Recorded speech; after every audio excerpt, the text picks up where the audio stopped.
Hello again, everyone. It's great to be with you. Our gospel this morning is from the 9th chapter of Mark. Jesus and the disciples went on and passed through Galilee. He did not want anyone to know it, for he was teaching his disciples, saying to them, "The Son of Man is to be betrayed into human hands, and they will kill him, and 3 days after being killed he will rise again." But they did not understand what he was saying and were afraid to ask him. Then they came to Capernaum, and when he was in the house, he asked them, "What were you arguing about on the way?"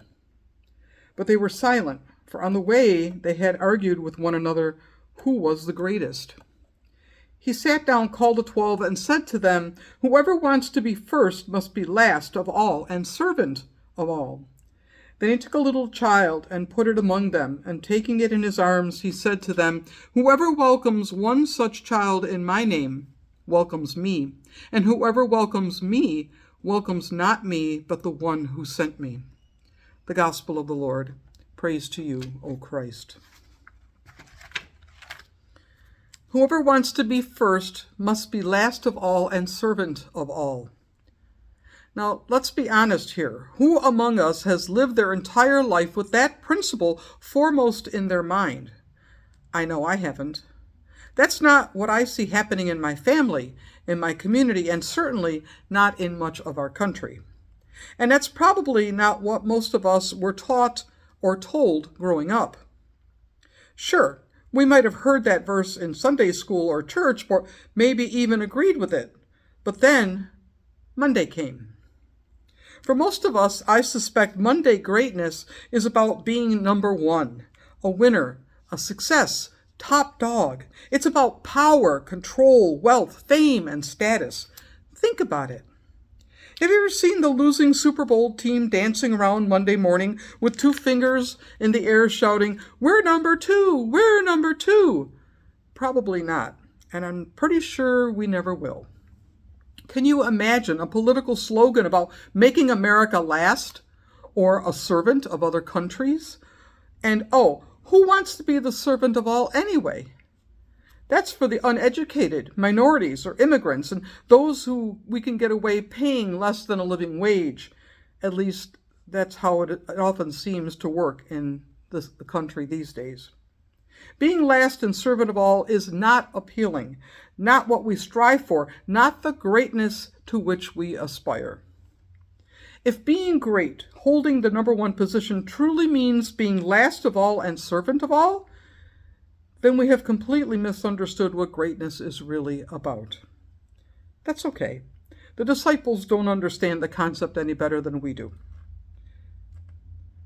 "What were you arguing about along the way?" Jesus asks them. But they were silent, for they had argued with one another about who was the greatest.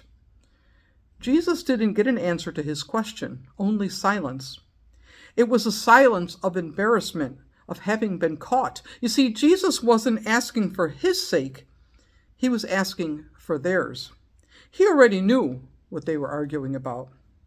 Their argument happened out in the open, on a public road. Jesus' question, however, was asked in the private interior of a house. This is about more than a change in physical location. Jesus is moving the conversation inward. He's not gathering information for himself, but inviting the disciples to self-reflect on what it means to be great. Jesus is presenting the disciples with an image and a reality of their better selves, and he is doing the same for us. Jesus is not saying that we should not or cannot be great. Rather, he is asking us to reframe our understanding of greatness. What does it mean? What does it look like for us, you and me, to be great in today's world? That's the question put before us today. Jesus answers that question by taking a little child in his arms and saying, "Whoever welcomes one such child in my name welcomes me. And whoever welcomes me welcomes not me, but the one who sent me." Now, I want to tread carefully here. Jesus is not saying that greatness is being a child, nor does he say that greatness is in being childlike. Greatness is in welcoming the child. Now, that doesn't sound too difficult or challenging, does it? Well, who wouldn't welcome a little child? But you see, Jesus isn't talking about an actual child. He is more so talking about what a child represents. The child is a symbol for something else, something more. The child is a symbol of vulnerability, powerlessness, and dependency. The child in Jesus' day had no rights, no status, no economic value. Greatness, Jesus says, is in welcoming and receiving into our arms one such as this, regardless of his or her age. Greatness is found not in what we have accomplished and gained for ourselves, but in what we have done and given to the least of these. The hungry, thirsty, naked, sick, the imprisoned, the symbolic child in each of our lives. Think about a family member or a healthcare aide who bathes, changes, and cares for the elderly, the sick, the dying. They are the great ones. Greatness never puts itself in a position of power or superiority over another. It is not about me, my nation, my people, my religion, my politics, my bank account, my accomplishments, my reputation, my status, and it goes on and on and on and on.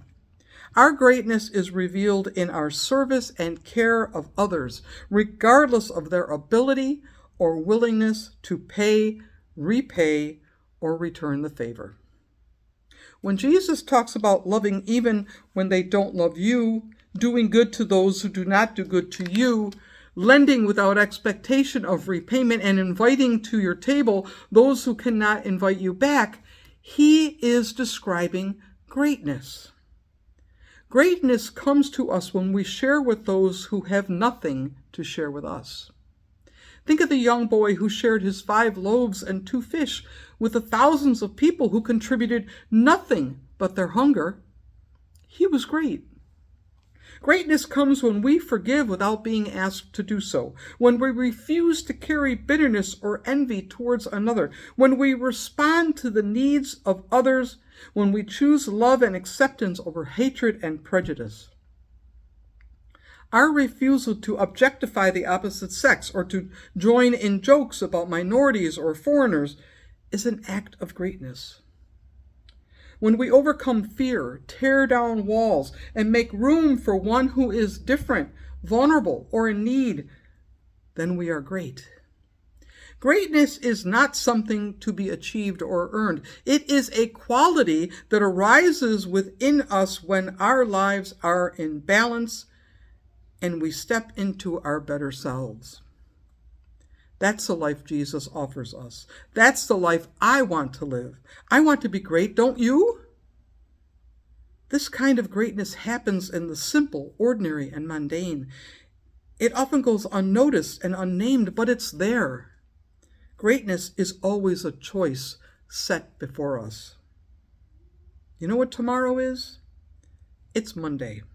Jesus will set Monday's child before us, and Monday's greatness will tempt and call to us.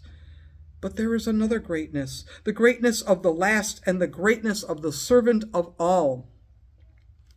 Whoever wants to be first must be last of all and servant of all. Let me know how your Monday goes. And all God's blessed people say, Amen. Have a wonderfully blessed week.